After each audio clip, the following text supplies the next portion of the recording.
The piercing scream ripped through my chest before I could stop it.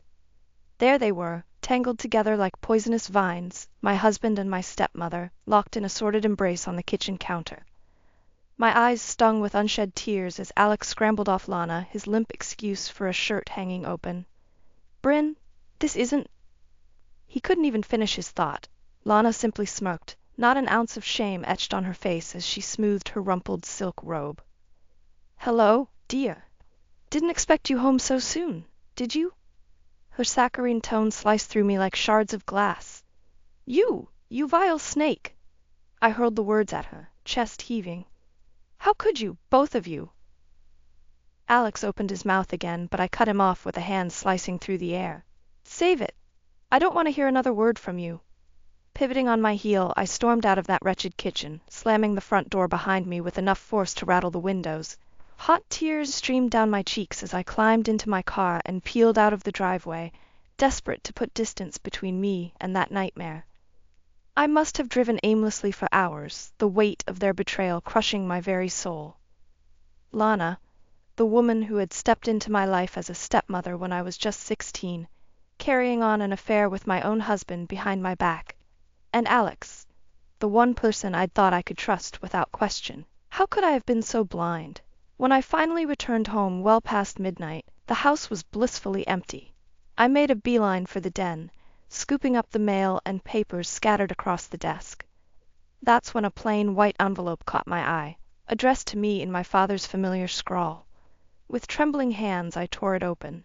Several pages fell out, covered in Dad's tight penmanship. My eyes immediately landed on the top line. "If you're reading this, it means I didn't make it." Dad's words jumped off the page, each line a punch to the gut. "I'm sorry I couldn't share this with you in person, but I've long had my suspicions about Lana. That woman is rotten to the core, manipulative and hell-bent on sinking her claws into our family's wealth by any means necessary." I sucked in a sharp breath, the pieces slowly falling into place. Dad had tried to warn me, but I'd been too blind to see Lana's true nature. Too consumed by the relief of having a mother figure after Mom's passing to look past the sugary facade. A noise from the hallway made me stiffen. Through the open doorway, I saw Lana saunter by in her silk robe, not a care in the world, like she hadn't just decimated my life mere hours ago. "You lying snake!" The biting words burst from my lips before I could stop them. Lana whirled around, eyes widening in mock innocence. "Why, Bryn, whatever is the matter? Don't play dumb with me." I shook the letter at her. "Dad knew all about your twisted games. He tried to stop you from worming your way into this family's life." A flicker of anger flashed across her face before the syrupy mask slid back into place. "Your father was a paranoid old fool obsessed with fending off delusions. I pitied him, really." White-hot rage lanced through me, and I moved towards her, fists clenched, ready to unleash years of pent-up fury. But she only laughed, taking a step back with a shake of her head. "I'd think twice about that if I were you, dear. Your father's ramblings won't hold up in court against the truth." With that parting shot, she turned and slinked away, leaving me seething in her wake. Gripping the letter, I stalked into the living room and grabbed my cell phone, scrolling to find the number Dad had left. Mara Lewis, his attorney. The phone rang twice before a crisp voice answered. "Mara Lewis. Miss Lewis, it's Bryn Ellis. I need to meet with you as soon as possible regarding my father's estate." There was a pause. "Of course. I've been expecting your call. Shall we say 3 p.m. this afternoon at my office? I'll be there," I replied through gritted teeth. If Lana thought she could slither her way out of this, she was sorely mistaken. Dad had left me the key to exposing her twisted lies, and I wasn't about to let his final wishes go unanswered. She was going to pay for destroying my family, no matter what it took. By the time I ended the call, my path forward was clear. If Lana wanted truth and consequences, I would make damn sure that's exactly what she got. I stalked into Mara's office precisely at 3 p.m., my heels striking the marble floor with purpose. The impeccably dressed attorney rose from behind her desk, expression impassive. "Miss Ellis, thank you for coming in on such short notice." She waved a hand towards the plush leather chairs facing her desk. "Please have a seat." I sank into one of the chairs, back ramrod straight as I met her cool gaze. "I want to know everything. what evidence my father had against Lana, and what legal avenues are available to me. Mara's lips pressed into a thin line. Very well. She reached into her desk drawer and retrieved a thick manila envelope. These are the files your father left pertaining to his concerns over your stepmother. My fingers trembled slightly as I accepted the weighty bundle. Flipping it open, I scanned the pages. Reams of financial statements, phone records, even photos capturing Lana in compromising situations. As you can see, your father was quite thorough in documenting his findings. Mara allowed the faintest hint of admiration to color her tone. However, much of this intelligence alone will be difficult to prosecute without corroborating evidence from other parties. I looked up sharply. Are you saying Lana could still worm her way out of this? Potentially. Mara laced her fingers together atop the desk. Which is why we must pursue a multi-pronged strategy. Legal proceedings, but also more personal venues of exposing the truth. A tiny smirk played across my lips as understanding dawned. You mean going public and destroying her reputation beyond repair? The barest hint of a nod. Precisely. Draw her deceit into the light so utterly that no courtroom theatrics can obscure it. My gaze hardened to steel. Do it. I want the whole book thrown at that conniving witch, financially, socially, all of it. I'll get you whatever information you need to leave her life in ashes. Mara's expression didn't flicker, but I could have sworn I saw a glint of approval in those steely eyes. Very good, Miss Ellis, then let's begin making preparations, shall we? As I exited the office, I was acutely aware of the warpath stretching before me. Lana had waged her deception in the shadows, but by the time I was done, her wicked truth would be on display for the whole world to revile. The game was on. When I arrived home, Lana was lounging on the patio in that damned silk robe, sipping a glass of Chardonnay. She cast me a poisonous smile over the rim. Why the grim look of determination, dear? Nothing unpleasant from the attorney I trust? Digging my nails into my palms, I forced myself not to rise to the bait. You'll see soon enough. With that, I brushed past her, heading inside to set my plans into motion. If the Viper thought she'd already won, she was sorely mistaken. I was just getting started. My first call was to Sam Jenkins, the one person I trusted wholeheartedly, my best friend since junior high. When she answered, I wasted no time launching into the sordid tale. Oh my God, Bryn! Even over the phone, her shock was palpable. I can't believe Alex did that to you? And with your stepmother? Those depraved scum! I laughed darkly. Oh, just wait until you hear the rest. This goes so much deeper. By the time I finished recounting Dad's letter and Lana's damning past, Sam was fuming. That evil, manipulative witch. We have to take her down, Bryn. She can't be allowed to get away with what she's done to your family. Exactly. I exhaled slowly, appreciating the sense of ally I now had at my side. That's why I need your help. We're going to expose Lana for the venomous snake she is, then make sure she can never slither back into a position to hurt anyone else. There was steely determination in Sam's tone. Just say the word, B. I'm in all the way, whatever it takes. As I disconnected the call, lightning crackled outside, a tempest brewing to match the storm I was about to unleash. The sun was setting on Lana Winter's web of lies. The next few weeks were a dizzying blur of covert meetings, strategizing with Sam and Mara to meticulously construct our multi-pronged attack. Lana didn't suspect a thing as she swanned around the house, periodically shooting me smug looks that made my blood boil. If only she knew what was coming. The first phase began with an anonymous online expose that Sam had expertly crafted, laying out the lurid details of Lana's tawdry affair with my husband in cold, hard facts. The story spread like wildfire, scandalous screenshots circulating rapidly across social media.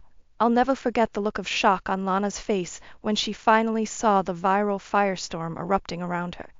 What is this? She gestured wildly at her laptop, face flushed with rage. Some kind of sick prank? I strolled over, feigning nonchalance as I scanned the screen. Oh my, someone certainly did dig up some unsavory details about your personal life. I clicked my tongue in mock sympathy. Not a good look, Lana. So much for keeping up that sugary facade. She rounded on me, eyes blazing like hellfire. You did this? I shrugged one shoulder lazily. Can't control the internet, can you? Allowing a small, satisfied smile to curve my lips, I turned and headed for the door. But hey, look on the bright side, at least now everyone knows the real you. Her screams and curses followed me down the hallway, bringing a wicked gratification. That was just the opening salvo. The next phase unfolded in a rapid succession of haymakers. Carefully tailored leaks to the right sources exposing Lana's shady business dealings and financial improprieties. Records of offshore bank accounts, incriminating call recordings, whistleblowers emerging from the shadows of her past, painting a damning portrait of greed and exploitation. Wave after wave of evidence battered her so-called good name, and with each fresh public humiliation, I could see the strain spreading across Alex's features. Poor sap, he'd believed Lana's con job too, letting himself get tangled up in her lies. Well, live by deception, die by deception, as they say.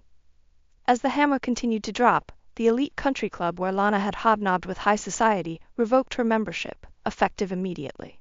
Friendships fractured within days, former allies distancing themselves from the maelstrom of scandal now swirling around her. I savored every ignominious moment from a carefully calculated distance, emerging again only when the final crushing blow was prepared to strike.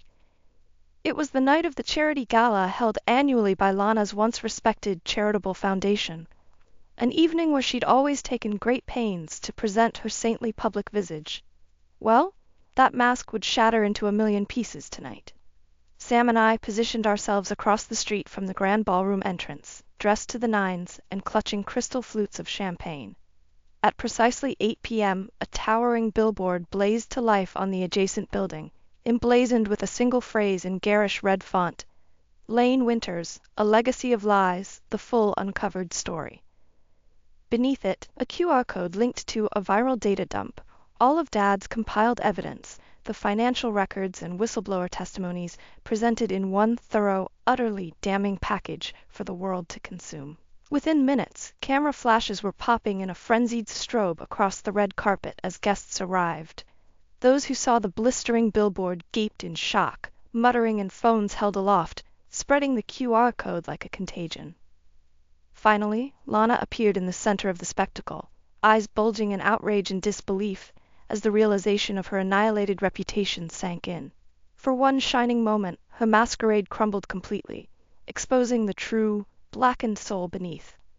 Another slow smile crept across my lips as I sipped my champagne and watched the Empress suffer a very public, very deserved execution. The first phase of my vengeance was complete. Time to turn my attention to the legal battlefield that awaited, and leave Lana to drown in the ocean of her own deceptions. The days following the charity gala expose were a blissful reprieve as Lana went into full damage control mode. The house was mercifully quiet.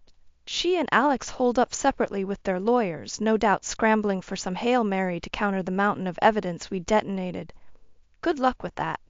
Predictably, the first incoming volley was Lana summoning me to the den with a curt, "We need to talk."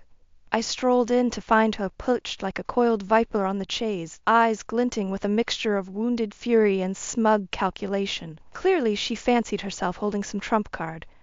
"Well, I see you've had your fun with your little internet theatrics." Her lips twisted in a mocking sneer. "But now the real game begins, pet. Unless you want to spend the rest of your days drowning in litigation, you'll back down immediately." I raised an eyebrow coolly. "Is that so? And what leverage could you possibly have, Lana?" Quick as a cobra's strike, she seized a folder from the side table and flung it at me. "See for yourself, dear." I crouched to scoop up the scattered contents, bank statements, property records, all laying out mine and Alex's joint assets in exacting detail. "What is this?" "Your Achilles' heel." A lupine smile curved her lips as the trap sprung shut. "Everything you've attempted so far is circumstantial at best. But with one simple lawsuit, your darling husband and I can ensure you're left with nothing but the clothes on your back." A cold shudder of realization trickled down my spine as her ploy crystallized. Of course. Attack my financial foundation in tandem with the smear campaign. Bleed me dry through the legal system while simultaneously stripping me of credibility. Cunning little viper, I had to hand it to her. But if she thought unveiled threats would make me balk, she had sorely underestimated me. Straightening, I met her wolfish stare with an arctic one of my own. You can posture and grandstand all you want, Lana. It won't make a damn bit of difference. I allowed a grim smile to tug the corner of my mouth. I have the receipts, as they say. The money trails, the testimony, all of it. You're going down in flames one way or another. Her serpentine eyes narrowed dangerously. We'll see about that, won't we? With that parting shot still ringing in the air between us, I turned and marched from the room, the first tremors of the legal earthquake we were about to endure shuddering beneath my feet. Mara was waiting in her office a short while later when I swept through the door and took a seat across from her desk. "Let's go on the offensive," were the first words out of my mouth. A flicker of understanding passed behind her eyes as she rifled through a stack of documents. "Of course, we anticipated this maneuver when formulating strategy." She pushed a dossier across the desk towards me. "Here are the grounds we'll pursue.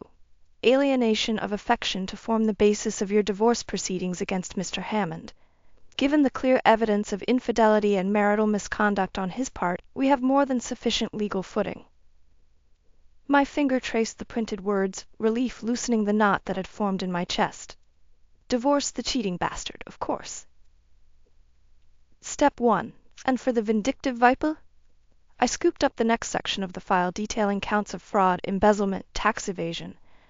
Mara allowed the ghost of a grim smile. "I took the liberty of reaching out to a few interested parties regarding your stepmother's activities." She slid a document across the desk. "The IRS, SEC, you name it. By the time we're through, Lana Winter's tangled financial web will be laid bare, along with the full extent of her years-long con." "Brilliant," I breathed, already envisioning her highfalutin lifestyle crumbling away to nothing but 4 drab prison walls. We moved swiftly and decisively, on all fronts. Mara's voice carried a lethal edge, a lioness scenting blood. "Lana fancies herself a master manipulator, exploiting the system to her benefit. Well, now she'll learn the true power of that very system when wielded against her." A feral smile curved my lips as the first papers were drawn up, the battle fully joined. "Game on, Lana. Don't bother hiring extra security. There's nowhere left for you to hide." The rules of engagement were set, and I wouldn't rest until I'd claimed victory through sheer overwhelming force. By the time this was over, that woman's life would be in ashes at my feet. The next several months were a dizzying cyclone of legal filings, deposition hearings, and mounting media frenzies as the twin proceedings against Lana and Alex accelerated. Mara was an indomitable force, calmly dismantling every underhanded tactic and angle of attack their lawyers attempted. I lost count of how many times I was grilled under oath, forced to recount in granular detail the undoing of my marriage. Each new dissolution hearing was akin to lancing a fresh wound, raw anger and humiliation burning in my throat. But I kept my composure, didn't dare let Lana or that sniveling weasel Alex see me flinch, no matter how many times Alex's lawyer tried to impugn my character or cast aspersions about my motives. Let them sling mud, I thought coldly. Won't change the truth staring them in the face. Speaking of which, Lana's legal battle was rapidly devolving into a masterclass of denial and misdirection. Her lawyers deployed every trick in the book to cast doubt on the mountain of incriminating evidence we'd amassed. Forged documents, they claimed, falsified testimony from paid actors, a coordinated campaign of lies by a bitter ex-wife desperately clinging to her material lifestyle. I had to smother laughter as I watched their clown show unfold in utter seriousness before the bench. Did Lana really think those third-rate theatrics would hold up against the towering edifice of proof we'd constructed? Mara shredded each absurd claim to bits with almost bored efficiency. Forensic records, rock-solid witness accounts, every damning data point laid out with the ruthless precision of a scalpel.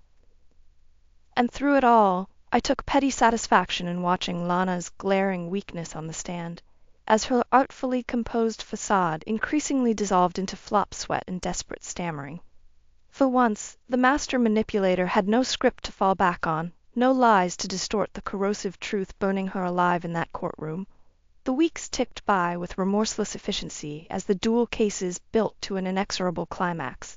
Lana's blustering faltered, her hired guns of lawyers slowly resigning themselves to the futility of their straits.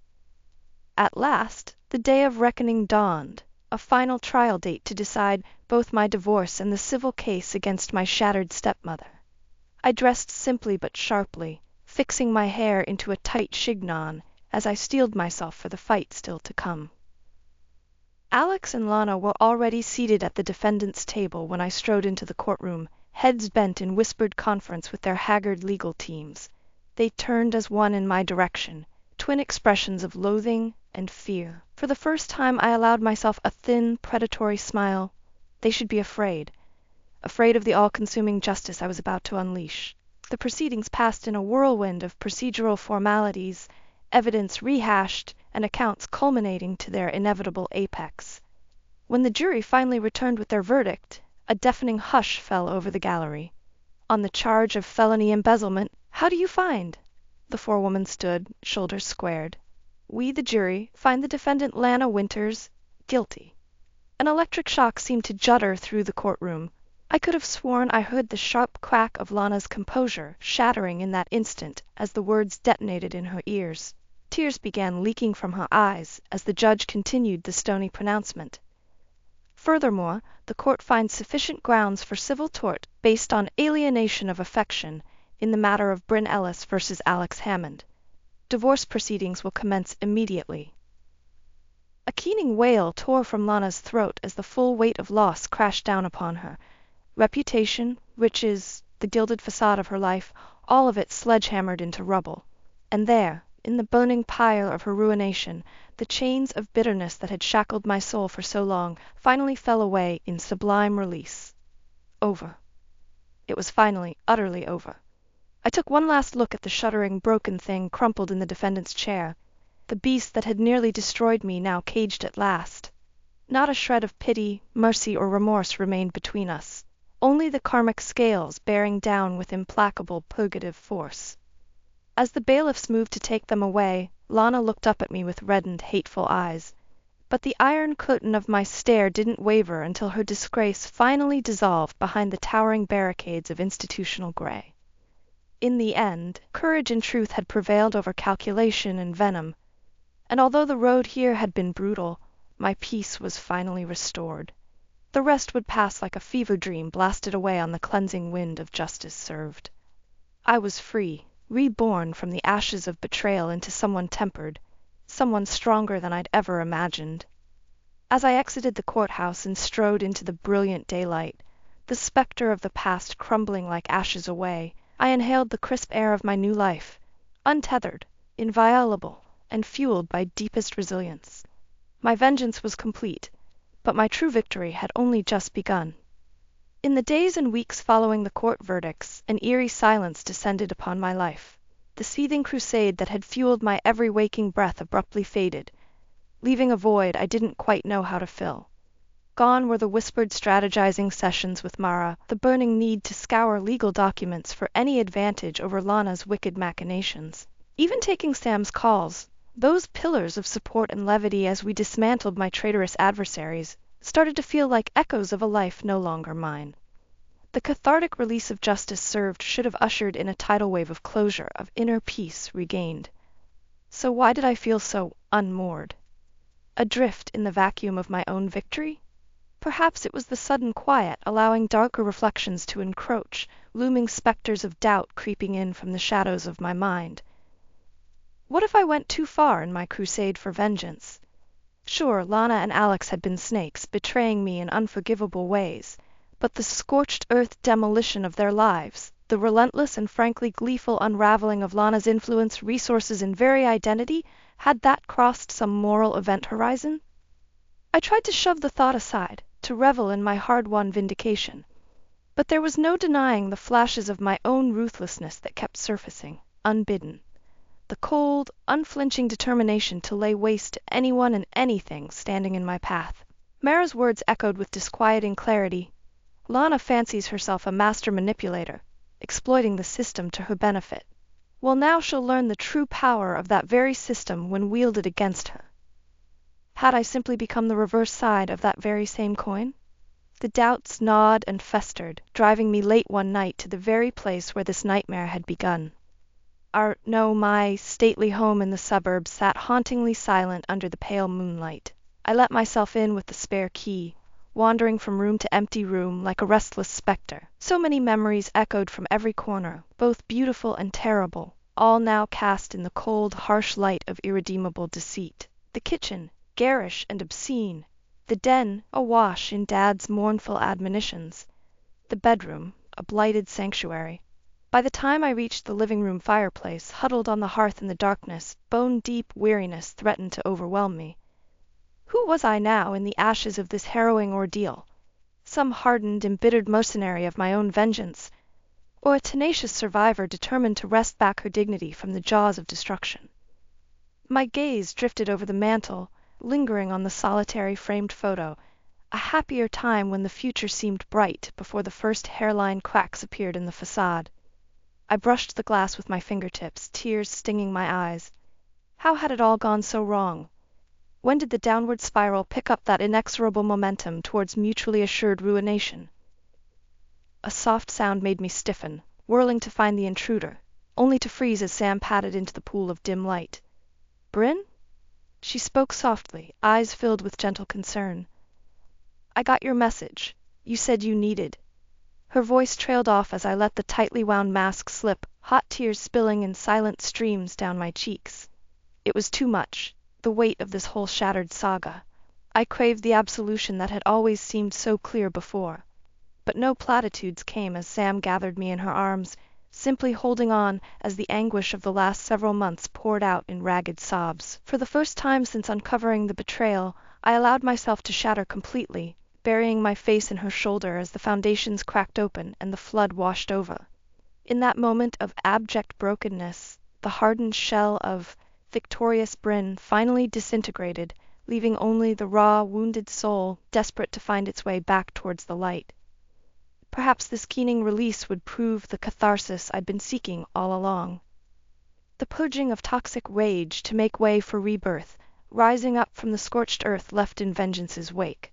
Only time would tell. For now, I simply surrendered to the corrosive waves crashing over me, allowing the last remnants of my former life to dissolve into the ether. My road to healing stretched before me, arduous yet infinitely promising for what lay at its end, inner peace at last reclaimed. As Sam held vigil over my tear-streaked epiphany, the bitter taste of retribution gradually gave way to the promise of something far sweeter on the horizon, a true chance to begin anew. In the weeks following my cathartic breakdown at the old house, a profound shift took hold within me. It started small, rediscovering simple joys like morning coffee on the patio or evening walks around the neighborhood, mundane routines that had been crushed under the weight of trauma and obsession. Gradually, I felt the icy grip of bitterness and anger loosening its hold over my heart, replaced by a dawning sense of freedom and infinite possibility stretching out before me. When the final divorce paperwork arrived with a stark finality, I simply filed it away without fanfare.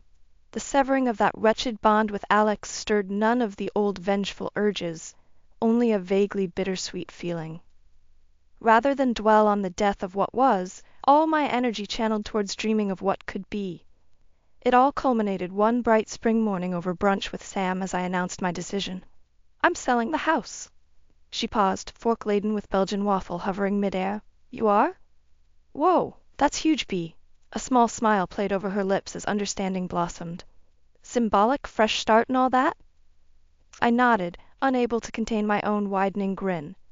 "Exactly. That place holds too many toxic memories, like a darkened void I keep getting inextricably pulled back into." I took a deep breath, savoring the rising sense of lightness in my chest. It's time to let go fully and move forward, you know? Sam reached across the table to squeeze my hand. "I'm proud of you for taking that leap," she said simply, eyes shining. We'd come such an unimaginably long way since those early, anguished days following the betrayal's discovery. From there, it was a whirlwind of action, hiring an elite realtor, sorting through our old life's worth of possessions, itemizing what to take and what to discard. With each box taped up, an item crossed off the list, I felt layers of my former self being gently shed and set aside. Finally, the big day arrived with the ringing of the doorbell. A couple straight off the real estate marketing brochure. Young, impeccably dressed, beaming at the prospect of their new dream home, as I greeted them with the keys. I led them through the stately foyer towards the living area, though my strides gradually slowed as a clutch of bittersweet memories resurfaced. Flashes of holidays spent with Dad, laughter ringing through the space, recollections of smiling, promising days when this rambling manor had radiated warmth and joy, before the rot had set in and poisoned it all from within. The wife seemed to sense my pensive mood as she laid a gentle hand on my arm. "You've made so many wonderful memories here, I can tell." She gave a reassuring smile. "But I promise we'll fill this place with brand new joys of our own." I blinked, momentarily caught off guard by her perceptiveness, before nodding slowly. "I hope you do." With that, I pressed the keys into her palm and strode out onto the front path one final time, pausing to drink in the elegant facade for the last time, now divested of its sordid significance. This chapter was officially closed, soon to be replaced by happier days in the making. My journey continued ever onward and upward. Over the next few months, the windfall from the profitable sale, combined with my meager inheritance and court settlement, allowed me to slowly rebuild my life through more positive, rewarding outlets. I rededicated myself to my marketing career with a vengeance, rising swiftly through the ranks and exploring new entrepreneurial opportunities. But even more fulfilling were the passion projects, like spearheading a nonprofit for women affected by abuse and financial dissolution. Each micro act of service, of selfless giving back, was like a healing balm applied against the wounds of my former trauma. Where anger and hatred had once festered, compassion and optimism now blossomed in their place. And when a potential new romantic connection gradually materialized, I felt unshakably self-assured in walking that path, buoyed by the rediscovered strength of my convictions. I was Bryn Ellis, bold survivor reborn, master of my own destiny, free from the shackles of others' deceptions. The rising dawn of a new lifetime of possibilities stretched gloriously ahead in reverent silence. No further words were required for the shining truth that filled my soul on this day. I had confronted the darkest nights. I had waged the battles that defined me. And from the searing crucible of anguish, I emerged incandescent, inviolable, and infinitely wiser. My vengeance was complete. But more importantly, my true victory had only just begun.